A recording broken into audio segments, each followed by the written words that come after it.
dikkat edin. Maskeni ver, kıymetini ver.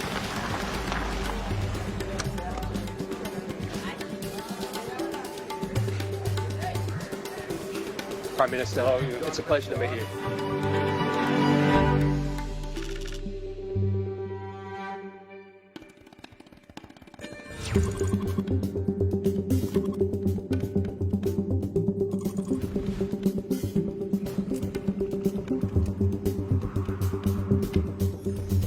Jonathan, you're in steamy Islamabad.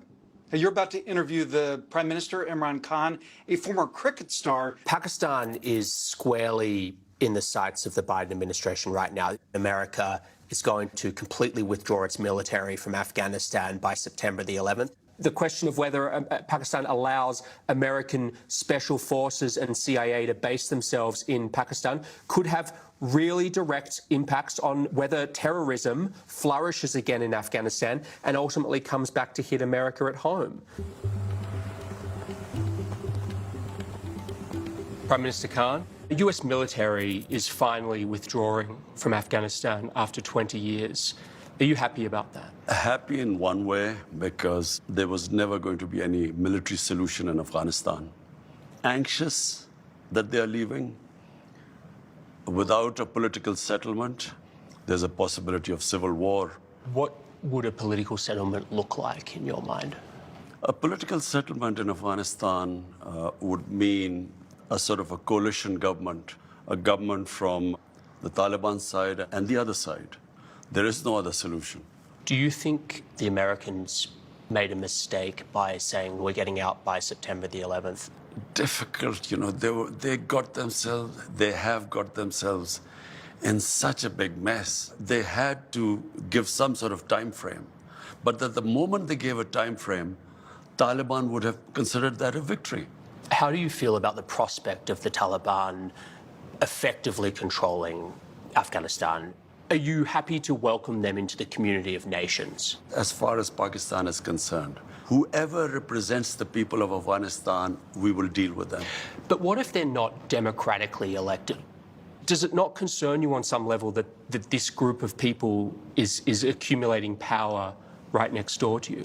Look, I'm not a spokesman for Taliban. For me to say, you know, what they are doing or what they shouldn't be doing is pointless. In case Taliban go for an all-out victory, there is going to be incredible amount of bloodshed.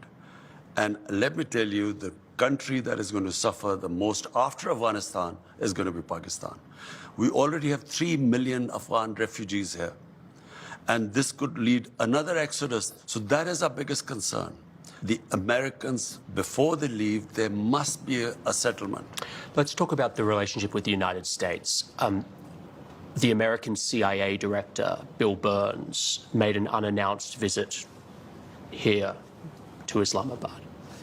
Why? Ever since 9/11, there's constantly been touch between our intelligence agencies. Did you meet with him? No, I didn't. Did anyone from your administration? Yes, our head of ISI. The Americans want to have their spies here and special forces based here in Pakistan to keep an eye on what's happening across the border. Will you allow the American government to have CIA here in Pakistan to conduct cross-border counter-terrorism missions against Al-Qaeda, ISIS, or the Taliban? Absolutely not. There's no way we're going to Seriously? allow any bases, any sort of action from Pakistani territory into Afghanistan. Absolutely not. Pakistan suffered 70,000 casualties, more than any other country, by joining the American war. We cannot afford any more military actions from our territory. We will be partners in peace, not in conflict. The American military right now is discussing doing airstrikes potentially to support the Afghan forces against the Taliban. Would you allow the American Air Force to use your airspace for those airstrikes? We are not going to be part of any conflict anymore. But you haven't decided yet whether you'll let them use your airspace. This hasn't been discussed at all, so... What's your feeling about that? I don't know. We'll discuss this. You know, why would the Americans be using bombing Afghanistan after it hasn't worked for 20 years, why will it work again? Have you spoken to Joe Biden since he took office? No, I haven't. Is there a reason for that? Whenever he has time, he can speak to me. But at the moment, clearly, he has other priorities. What would you say to him if you had a meeting with him? The US has a big responsibility. Most powerful nation in the world. This is almost 1.4 billion people living in the subcontinent. We are held hostage. One dispute in Kashmir, a disputed territory, according to the United Nations Security Council resolutions, there should have been a plebiscite for the people of Kashmir to decide about their own future. That has never taken place. It's festering. It can easily, if the Americans have the resolve, the will, this can be sorted out. Intelligence analysts say that Pakistan has the fastest growing nuclear arsenal anywhere in the world. I don't Why? think, I don't know where they've come up with this. Pakistan's nuclear arsenal is simply as a deterrent to protect ourselves. But you're growing it, not shrinking it. I'm not sure whether we are growing it or not because, Really? as far as I know, our nuclear, the only one purpose, it's not an offensive thing. Any country which has a neighbor 7 times the size as Pakistan has would be worried. Is your goal vis-a-vis India and Pakistan nuclear disarmament? I'm completely against nuclear arms. I always have been. We've had 3 wars against India. And ever since we've had nuclear deterrent, we have had no war between the two countries. We have border skirmishes, but we've never faced war. The moment there's a settlement on Kashmir, I believe the two neighbors will live as civilized people. We will not need to have these nuclear deterrents. Last year, you wrote an open letter to leaders of Muslim states asking them to unite against Islamophobia, particularly in the West. Why did you feel the need to write that public letter? The problem is there's this big communication gap between the Islamic world and the Western societies. It happened after 9/11, when the word Islamic terrorism came into currency. The moment you say Islamic terrorism, the man in the street in the West thinks that there's something in Islam which leads to terrorism, or Islam causes radicalism. After 9/11, any time some terrorist act went on where a Muslim was involved, the entire 1.3 billion Muslims started becoming targets. Just across your border in Western China, the Chinese government has imprisoned more than 1 million Uyghur Muslims in re-education camps. The Chinese government has tortured Muslims, forcibly sterilized them, and they've destroyed mosques in Xinjiang and also punished Muslims for fasting, praying, even giving Muslim names to their children. Prime Minister, why are you so outspoken about Islamophobia in Europe and the United States, but totally silent about the genocide of Muslims in Western China? What our conversations have been with the Chinese, this is not the case, according to them. The evidence is just overwhelming.